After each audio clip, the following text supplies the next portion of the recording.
The top troop in USD-S meets the Navy, Crusaders get the lay of the land, and troops get a chance to show off. Those stories coming up, but first, on May 22nd, the military began pulling units from Iraq without replacing them. The 203rd Military Police Battalion is the first unit of its size to leave. The 206th MP Company oversaw Iraqi police training in Basra and were in charge of all MP units in southern Iraq. We've made steady progress towards police primacy, and we've done that not just by tactical training, but developing relationships with the Iraqi police, helping them sharpen their leadership skills. Once the MP units leave, stability transition teams will continue advising Iraqi police. And after years of being trained by U.S. forces, the IPs will take over training themselves.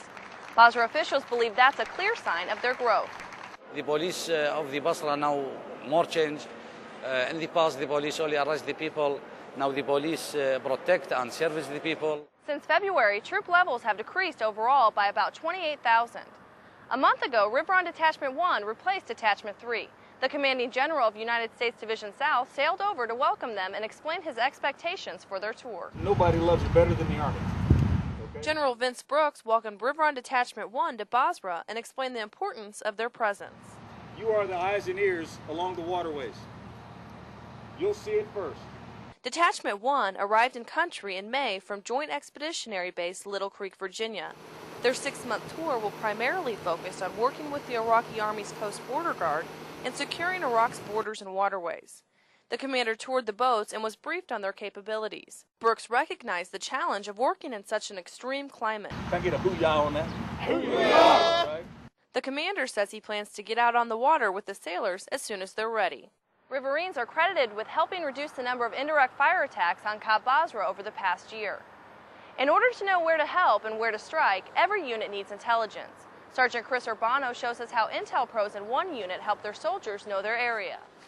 Knowledge about the local atmosphere and trends of an area can be as valuable to a unit as every soldier knowing how to use their rifle. Charlie Company 115 Infantry collects intelligence to use in mission planning and assist in targeting reconstruction projects. It's important to gather all the information from all the towns so we have a better understanding when we go out. We've been to nearly every town in the Najaf province. We know if they do or don't like us, and also just a better understanding if we can help them out in the future. Gathering information from locals allows them to know what threats they face and who is working against the government when military patrols aren't there. Well, the biggest thing is we're finding out is where the influence is from JAM is, pretty much who's running the city when it's not the city who's running the city. Insurgents give villages food, water, and electricity in exchange for their loyalty.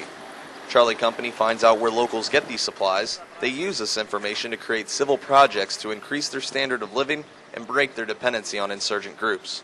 They help a lot of people in the poor area. Usually when they give out water like that, they tend to not like U.S. forces coming in the area, so we try and get information on the mayors and sheikhs and just have a better understanding of how the towns operate. The soldiers run intelligence missions multiple times a week, turning several hostile villages into friendly ones because of their assistance to the local people. Sergeant Chris Urbano, Najaf. It's important for troops to stay fit, but some take it to another level. Troops from all branches showed off their guns at the first bodybuilding competition in southern Iraq. Specialist David Graves got a ticket to the gun show.